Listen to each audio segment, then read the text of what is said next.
Muy bien. Y en FED Colorado también, como en la anterior sesión que hemos visto, os recomiendo, ya sabéis, ponéis en Google FED Colorado simplemente, incluso si ponéis FED seguramente ya os salga, y en ello vais a tener una colección de simuladores muy interesantes.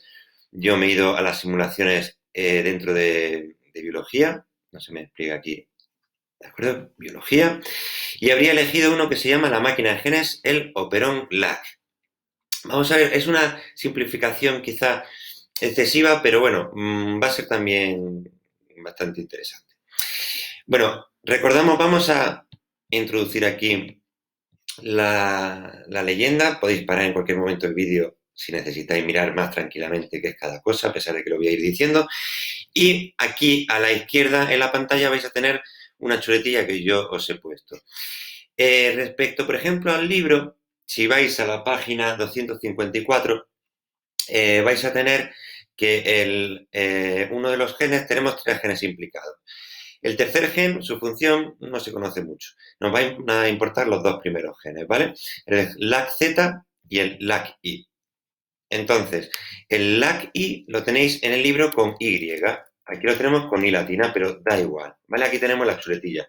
El LAC-Z va a codificar para la beta-galactosidasa, que va a ser la enzima que rompa la lactosa en glucosa por un lado y en lactosa por otro lado. Sería un disacárido, la lactosa, recordad, entonces se rompen los dos monosacáridos que lo forman. Y el otro gen de lo que se encarga es de producir una proteína que codifica para la permeasa. La permeasa es la proteína que permite que la lactosa entre dentro de la célula. Entonces, vosotros imaginaros que tenemos una bacteria en un medio de cultivo. Entonces, nosotros le vamos a añadir lactosa. Lógicamente, para que esa bacteria, la lactosa que estamos añadiendo al medio, pueda entrar dentro de la célula, va a necesitar que se produzca la LAC-I, la proteína permeasa que codifica, o sea, el gen que codifica para la permeasa, para la proteína permeasa, que va a permitir que entre la lactosa. Entonces, en cuanto nosotros introducimos el promotor, que es siempre la parte, ¿verdad?, inicial del gen importante para la transcripción, iniciamos la parte transcrita, lo que es el gen LAC-I, se va a producir una transcripción, esta es la RNPOL, este es el ARN mensajero, y en cuanto se produce, vamos a ver que entonces se está produciendo, esta es la LAC-I, que es la permeasa. Normalmente los genes se llaman igual que las proteínas, pero las proteínas tienen la primera letra en mayúscula, mientras que los genes son todo en minúscula y si puede ser también en cursiva. Es muy importante porque este es el gen, esta es la proteína, que es de tipo permeasa. El tipo permeasa es que permite la entrada a través de una membrana de una molécula en particular. Entonces, desde ese momento que nosotros ya tenemos la permeasa, la aplicación nos deja introducir glucosa en el sistema, ¿vale? Pues, o sea, lactosa en el sistema, perdón. Entonces, nosotros vemos que es un disacárido, le inyectamos lactosa y aquí nos sube el nivel de lactosa en el interior de la célula, ¿vale? Estamos introduciendo mucha lactosa. Muy bien, pues cuando haya lactosa, la célula va a necesitar procesarla para alimentarse, va a necesitar romper, recuerdo, la lactosa en glucosa y galactosidasa, de manera que lo que tiene que producir es la proteína LAC-Z y para eso tiene que estar activo el gen LAC-Z. Pues bueno, si nosotros le ponemos el gen LAC-Z sin un promotor, no va a poder, la RNPOL no va a poder leer la parte que se tiene que transcribir. Tenemos que introducir siempre un promotor y entonces la RN polimerasa podrá transcribir el ARN mensajero. Voy a darle un poquito de menos velocidad a esto para explicar ahora un par de cosillas. Entonces, tenemos ahora mismo el ARN mensajero que va a servir para codificar la otra proteína, la proteína LAC-Z, que es del tipo galactosidasa, que rompe estos disacáridos en los monosacáridos que lo forman, en los monómeros que lo forman, ¿vale? Pues vamos a seguirle la pista. Tenemos aquí el ARN mensajero y se va a producir, ahí la tenemos, esta es la galactosidasa, nos lo señalan. Entonces, esta galactosidasa va a enganchar un disacárido, ahí lo tenemos, lo acaba de enganchar y lo va a romper. Ahí lo tenemos roto. Entonces ya tenemos, la célula se va a poder alimentar de la glucosa que tenemos aquí producida. Va a servir de alimento a la célula y para eso lo hace. Entonces, claro, mientras haya lactosa, nosotros, vamos a dar un poquito más de velocidad, vamos a ir produciendo permeasas que meten la lactosa dentro de la célula y la galactosidasa, la lacteta, va a ir rompiéndolas y va a ir produciendo. Entonces, claro, conforme rompe lactosa, va bajando el nivel de lactosa, si veis aquí. Nos vamos quedando sin lactosa. Imaginaros que la célula ahora mismo ya no recibe más lactosa, no la estamos alimentando. Entonces, ¿qué tiene que hacer? ¿Va a seguir produciendo esta maquinaria de proteínas con el coste energético que ello conlleva? No tiene ningún sentido. Ningún sentido porque no está teniendo lactosa. Por lo tanto, va a introducir un represor, un operador, que cuando se introduce, fijaos lo que pasa. Vamos a detenerlo un segundito. Se une la LAC y la permeasa, se une al operador. ¿Por qué creéis que se une precisamente la proteína que se forma aquí al operador del siguiente paso? Pues lo que dice es que si estamos produciendo permeasa, porque la tenemos aquí, y no hay ningún tipo de lactosa, ¿para qué vamos a producir esta parte del proceso? ¿Para qué? Entonces, si se introduce ese operador, la ARN polimerasa se unirá aquí al promotor, pero no podrá seguir enganchando. ¿Vale? No podrá.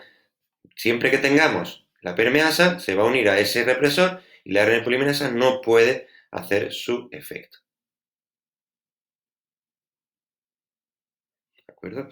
Y si nosotros introdujésemos una mutación en LAC1 que produjese lo que veíamos, o lo que veremos, mejor dicho, en otras sesiones, que es un efecto knockout, que es eliminar la función de ese gen.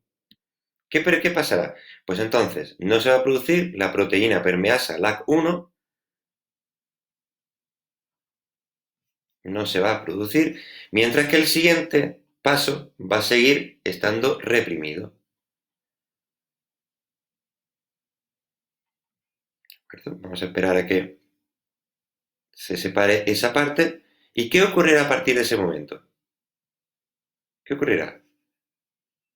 Fijaos, si eliminamos esa mutación, o sea, si añadimos esa mutación, perdón, lo que va a ocurrir es que el siguiente paso no va a tener ninguna unión del operador con el inductor del anterior paso. Eso es lo que tenéis ahí en el libro, que seguramente os haya costado un poquillo entender si ya habéis dedicado a intentar procesar este experimento, ¿de acuerdo? Entonces, claro, si nosotros no tenemos el inductor siguiente, este represor tampoco sirve para nada.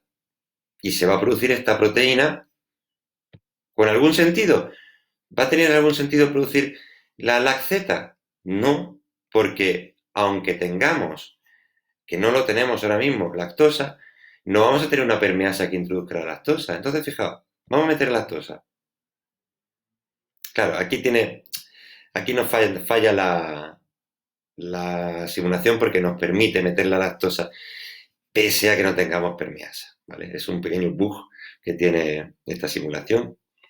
Pero bueno, lo que es importante es que entendamos que en el momento en el que se produzca la permeasa, esa propia permeasa va a servir como inductor, lo vamos a ver dentro de un segundito, la podemos incluso llevar ahí, va a servir como inductor